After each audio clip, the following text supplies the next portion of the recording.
realize that if he knows something, he can't tell me.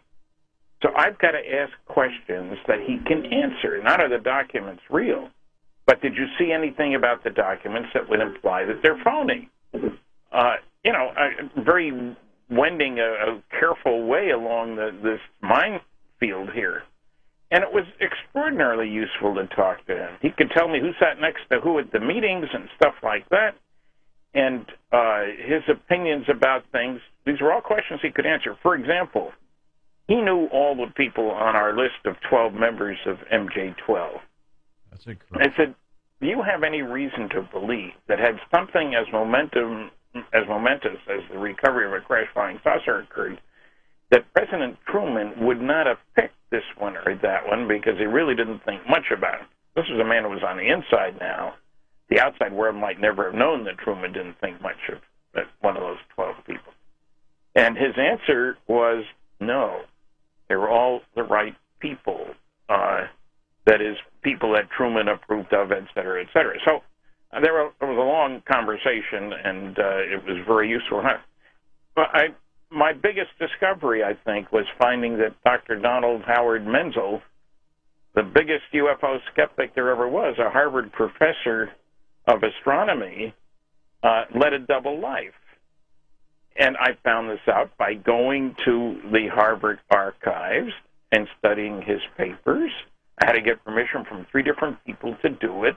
And no, they hadn't been scanned. People said, well, you could just sit at home and do that. No, you couldn't. They're at the Harvard archives. You got to go there to look at them, at least when I did. And so I still have yet to find anybody else in the field who's actually looked at what's there at the Harvard archives.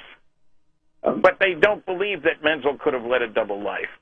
What do I care what they believe? Give me some evidence, Scott. And if I may say something about that, in terms of our movie, can you imagine, I see scenes, having directed and being an actor, I see scenes in my head.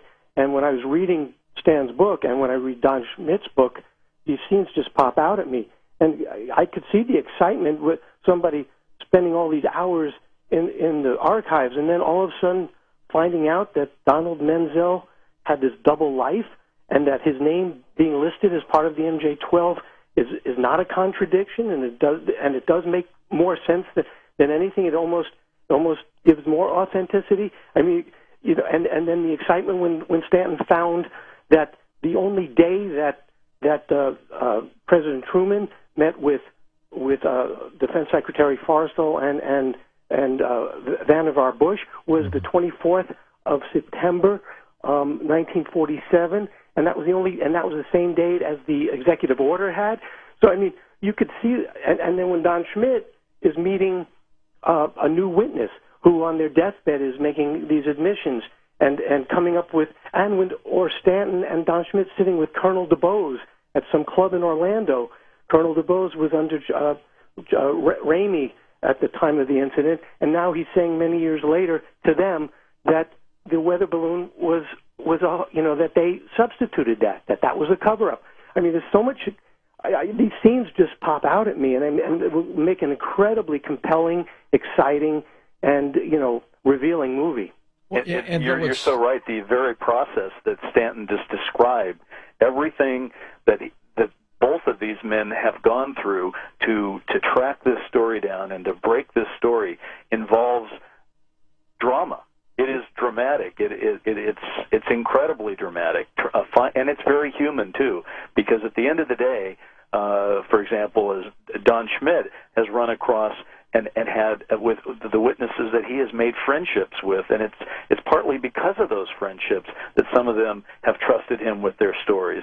And again, what Stanton just described, imagine that's very dramatic. But imagine Stanton when he first met Jesse Marcel.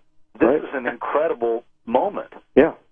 Oh yeah, and to capture that is going to be, for me, very fascinating to see, because I've known Stan almost all my broadcast career. Yeah.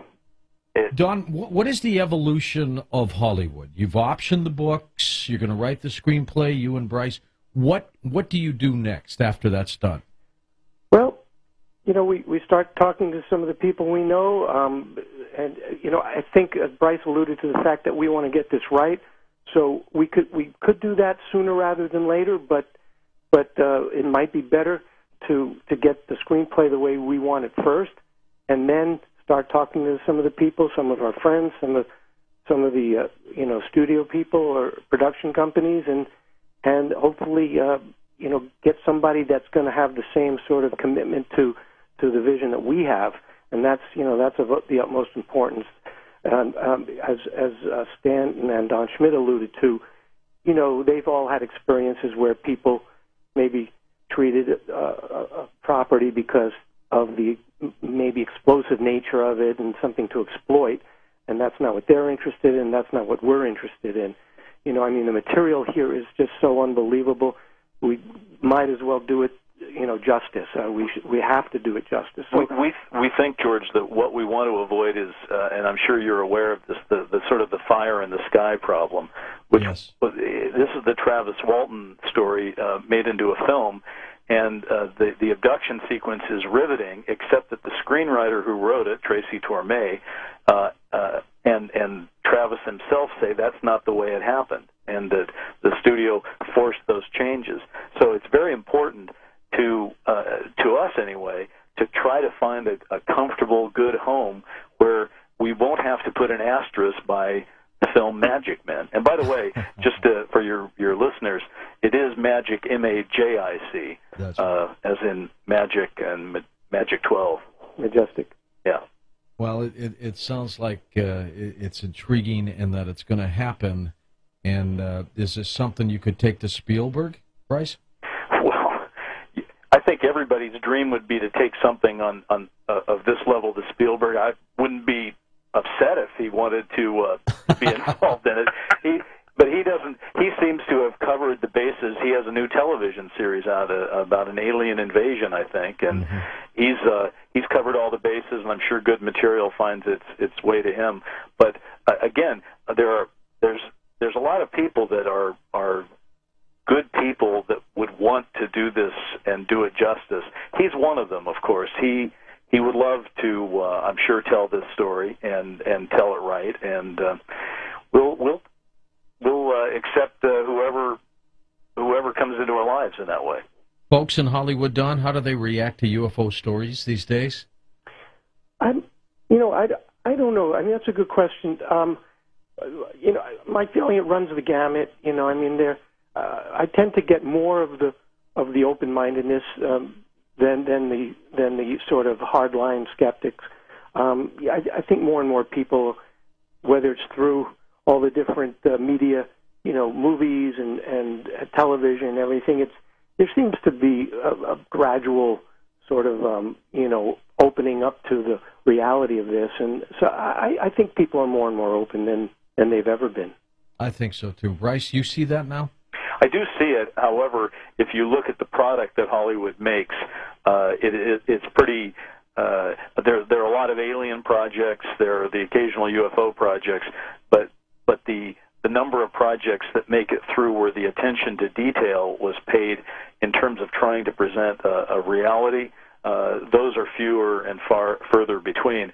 A good example last year was this the Fourth Kind that people thought was going to be based on a real true story, and in fact it was a fabricated story. Mm-hmm. So I think what we want to make sure is that yes, there are a lot of people in Hollywood who have open minds on it, but we want to find someone with an open mind that also wants to tell the very, very compelling story of Roswell and its investigation, and what it all means in a way that people in audiences will be able to see and understand that there's two levels to this. It's a great movie, but it's also an important film.